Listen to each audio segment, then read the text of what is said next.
Bonjour à toutes et bonjour à tous.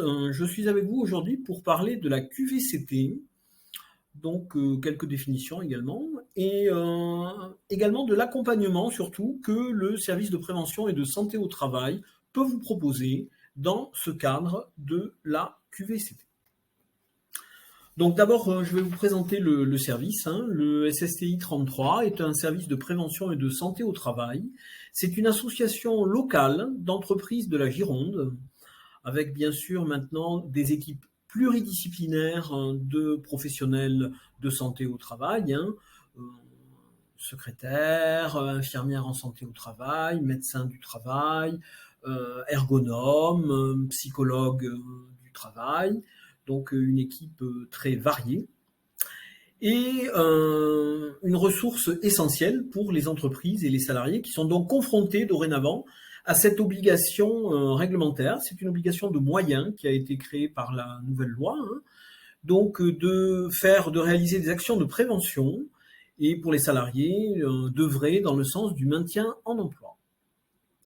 Donc, d'une façon générale, notre service a 4 axes essentiels de mission: le conseil aux employeurs et aux salariés, l'action de santé au travail en entreprise, la surveillance de l'état de santé et la traçabilité et la veille sanitaire.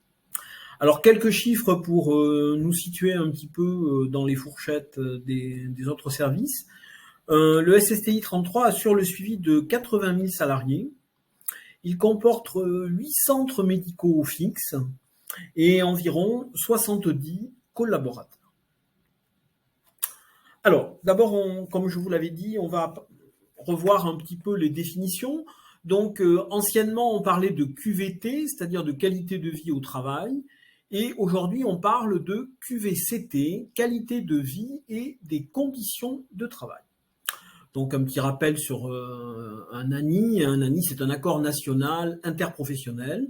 C'est un accord signé entre les organisations professionnelles d'employeurs et les organisations syndicales de salariés qui sont représentatives au plan national et interprofessionnel. Donc l'ANI du 19 juin 2013, c'était vers une politique de la qualité de vie au travail et de l'égalité professionnelle. Et donc à l'époque, ce texte-là insistait sur l'amélioration des conditions de travail pour les salariés, la performance des entreprises, on était vraiment dans le sens de la performance des entreprises, et également de l'égalité salariale homme-femme, qui était un thème récurrent de ce texte de 2013. Le texte plus récent, du 9 décembre 2020, donc de QVCT, propose un regard plus large sur le travail et les conditions de réalisation, et il souhaite avant tout une meilleure qualité de vie au travail, et il insiste beaucoup, ça c'est une des originalités de ce texte et de la loi en général, sur la prévention primaire. Vous savez qu'il y a différents types de prévention primaire, secondaire et tertiaire. Primaire, c'est agir vraiment à la base, avant même que le salarié soit exposé, avant même qu'il y ait un risque. La prévention secondaire, le risque est présent. On peut considérer que le salarié est exposé, pas toujours. Et la prévention tertiaire, c'est quand il y a déjà des conséquences sur la santé au travail, et donc c'est un peu de la réparation. Donc c'est la prévention de dernier grade. Donc la QVCT doit être organisée par l'employeur avec la participation de tous les acteurs. Donc l'objectif de tout cela, c'est de faire du bon travail dans une bonne ambiance au sein de son organisation. Donc pour pouvoir mettre cela en place, il faut que la direction de l'entreprise l'organise en associant tous les acteurs concernés, le service RH, le service prévention, les pilotes des projets de changement, les managers, les représentants du personnel. Et avant toute chose, cela nécessite un climat social adapté, des relations professionnelles et une qualité de dialogue qui permettent à chacun de s'exprimer et d'être entendu. Donc l'objectif final est de faire du bon travail dans une bonne ambiance dans le cadre de son organisation. Et cette QVCT, évidemment, est également associée aux attentes fortes de chacun, d'être pleinement reconnu dans l'entreprise et de mieux équilibrer sa vie professionnelle et sa vie personnelle. Donc pour simplifier, on pourrait dire qu'il faut allier travail et bonne santé, morale et physique, pour un vrai bien-être au travail. Le but, c'est d'être bien dans son travail. Et donc les actions efficaces de la QVCT peuvent porter sur de très nombreux thèmes, comme nous allons le voir, notamment sur l'organisation, depuis la flexibilité des horaires jusqu'au télétravail, en passant par la clarté du sens au travail, qui est la thématique 2022, la quête de sens au travail pour la semaine de la QVCT. Voilà, donc maintenant je vais vous présenter un tableau qui présente un petit peu ce que je viens de vous dire, c'est-à-dire tous les axes dans toutes les directions dans lesquelles on peut travailler sur la QVCT. Alors bon, on va dérouler un petit peu. Donc on peut partir, c'était l'idée du texte de 2013, de l'évolution et de l'égalité professionnelle. Donc l'égalité homme-femme, qui est un thème fort, mais aussi les parcours professionnels, donc l'évolution des responsabilités, la promotion de la diversité, l'inclusion des salariés dans l'entreprise et la professionnalisation. C'est une des premières thématiques. Ensuite, on peut également parler du contenu du travail. On revient sur le sens au travail, donc des objectifs clairs, une utilité du travail, l'absence de conflit de valeurs pour le salarié, c'est-à-dire être en harmonie avec l'idéal et les finalités de l'entreprise, une charge de travail raisonnable, une confiance dans l'entreprise et un pouvoir d'agir sur son travail, donc ce qu'on appelle également l'autonomie, l'autonomie qui fait partie du bien-être au travail, et la variété des tâches également, quand cela est possible. L'organisation du travail également, donc avec l'autonomie, donc comme je viens de le dire, dans une organisation claire, la réduction du cloisonnement interne, c'est-à-dire être en dialogue avec les autres services, avec les autres salariés de l'entreprise, possibilité d'organiser le télétravail, lorsque cela est possible, et faciliter les changements, anticiper et accompagner. Alors, dans cette arborisation, disons, de la QVCT, on va retrouver également, bien entendu, les relations sociales, les temps collectifs participatifs, les réunions, parler ensemble, les échanges, les espaces physiques de réunion, le partage des informations, ça c'est très important, comme une bonne communication en interne dans l'entreprise et également en externe, le dialogue social, on a vu que c'était une condition sine qua non, on ne peut pas faire de QVCT sans dialogue. Et on en arrive également aux pratiques managériales, pour l'instant, dont je n'ai pas parlé, donner du sens au travail et au quotidien, donc ce qu'on appelle également le management participatif, la maîtrise des feedbacks, voir que l'information circule bien dans les deux sens, favoriser la reconnaissance, et donc un management qui doit être proche des équipes qui l'encadrent. Alors je vais terminer par les conditions de travail, parce que c'est le champ dans lequel le service de prévention et de santé au travail va pouvoir aider le plus les entreprises. Et donc, on va le développer sur 4 points. Le DUERP, le document unique d'évaluation des risques professionnels, qui est vraiment au cœur de ce projet de prévention primaire. On insiste beaucoup là-dessus. C'est un document, c'est quelque chose qui existait déjà précédemment. Donc, il existe déjà depuis 2001, c'est un décret du 5 novembre 2001. C'est une obligation réglementaire pour, je vais vous le redétailler, donc ça sera un axe de travail. Les moyens matériels dans l'ergonomie, l'ergonomie des postes de travail, et l'équilibre entre la vie professionnelle et la vie personnelle, et également la prévention des RPS. Donc je vous propose de dérouler ces 4 points successivement dans le cadre d'un petit focus qui va permettre de voir surtout ce que nous, au niveau du service, on peut vous proposer. Donc, on va commencer par le document unique d'évaluation des risques professionnels. Donc, comme je vous le disais, ça concerne toutes les entreprises. C'est une obligation réglementaire. Le but, c'est de repérer les risques professionnels et de construire un document. Donc, de nombreuses entreprises ne savent pas trop comment faire pour établir ce document. Et justement, nos ergonomes au sein du SSTI 33 sont en capacité de les aider à établir ce document unique d'évaluation des risques. Donc, comme je vous le disais, ce document a été créé par les textes depuis 2001, donc c'est quelque chose déjà d'ancien. Et il doit être mis à jour tous les ans pour les entreprises de 11 salariés et plus. Par contre, pour les entreprises de moins de 11 salariés, il doit être simplement mis à jour lorsqu'il y a des aménagements importants qui modifient les conditions de travail et de sécurité ou les conditions de travail, et lorsqu'une information supplémentaire d'évaluation des risques est portée à la connaissance de l'employeur. Donc, pour les entreprises de moins de 11 salariés, la mise à jour est moins régulière.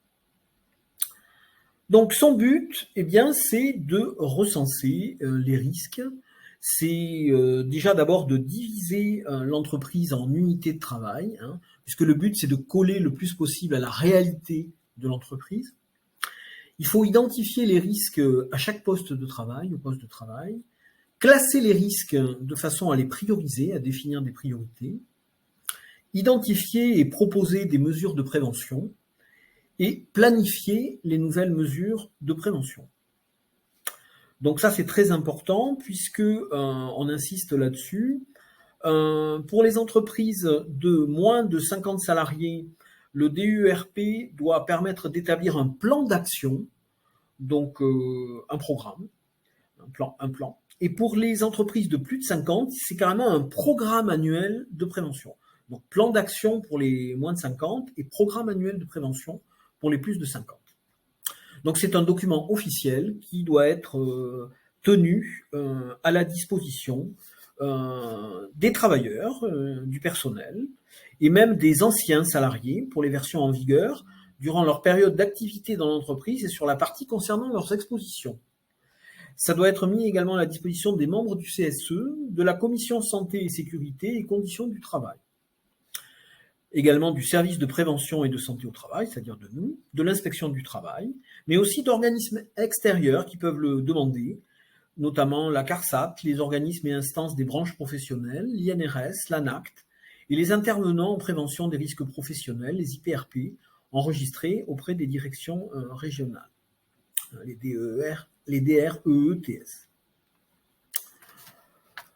Voilà. Donc ce document unique, les ergonomes sont là pour vous aider. Donc ils peuvent, alors vous pouvez également vous inspirer de la fiche d'entreprise qui est établie par le médecin du travail. Vous savez que c'est une autre obligation réglementaire. Et cette fiche d'entreprise peut être la source d'informations qui peuvent permettre de construire à partir d'elle le DUERP. Mais ce sont deux documents différents. La fiche d'entreprise est établie par le médecin et le DUERP doit être établi par l'entreprise. Voilà. Et donc à chaque fois, on est dans le cadre de l'obligation. Ce sont des obligations.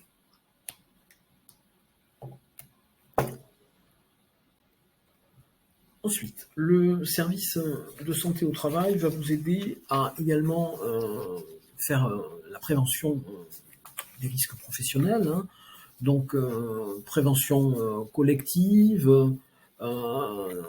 et également accompagnement individuel des salariés. Donc ça, c'est notamment le rôle du médecin du travail, soutenir et aider le salarié, décryptage des situations et des facteurs d'enjeu. C'est aussi le rôle de la psychologue du travail. Apprécier la situation individuelle dans le contexte professionnel, aider un salarié également pour un retour en emploi, en aidant les différentes structures qui sont en place, qui sont actuellement assez nombreuses. Et donc, on peut également vous donner des outils pour la prévention des risques professionnels, notamment des risques psychosociaux, grâce à des sensibilisations. Notre service propose des sensibilisations à la prévention des risques professionnels. Donc, comment identifier les risques psychosociaux en tant que risques professionnels, reconnaître et différencier les différentes familles de RPS, comprendre les liens entre le travail, les RPS et leurs effets sur la santé des salariés, repérer les actions de prévention primaire, les différencier des autres types d'actions. Et donc, ces formations de sensibilisation à la prévention des RPS sont tournées vers les directeurs, les responsables d'encadrement, les acteurs de la prévention. C'est une formation qui dure une journée de 7 heures et qui est compris dans le prix de la cotisation. Hein. Et donc, elle permet de connaître également la dimension juridique, réglementaire des RPS, et les différents mécanismes d'action des RPS et les situations à risque. Donc voilà, une autre possibilité d'aide dans le cadre des RPS proposée par notre service, une formation auquel les entreprises peuvent accéder sur demande. Alors, on a parlé tout à l'heure de l'aménagement des postes. Hein. Donc, c'est très souvent le rôle de l'ergonome. Hein. Donc, ergonomie d'abord de conception, puisqu'on est dans la prévention primaire, là, actuellement. Donc, on cherche surtout à le faire à la base. Hein. Donc, lorsque de nouveaux espaces sont mis en place, comment les installer. Hein. Donc, ça, notre ergonome peut vous conseiller, il est là pour ça. Hein. Conception des postes, conception des environnements de travail, mais également optimisation des espaces de travail, c'est-à-dire comment améliorer vos espaces. Les ergonomes vous proposent également une sensibilisation au travail sur écran, avec des conseils ergonomiques sur l'implantation des écrans, la façon de s'en servir, les disposer par rapport aux fenêtres, à l'éclairage, donc des conseils qui sont importants. Et des conseils également pour adapter le télétravail, donc adapter son activité à distance. Donc on vous propose des conseils. Donc ces conseils sont mis en place sous forme de fiches, donc qui sont accessibles, qui peuvent vous être communiqués et qui donnent des conseils précieux aux salariés pour organiser son poste de travail à domicile dans les meilleures conditions, de façon à ne pas subir de nuisances dans son environnement personnel en travaillant sur écran. Et également, donc l'axe suivant, c'est la conciliation entre la vie professionnelle et la vie personnelle. Donc là, ce sont des conseils plus généraux qui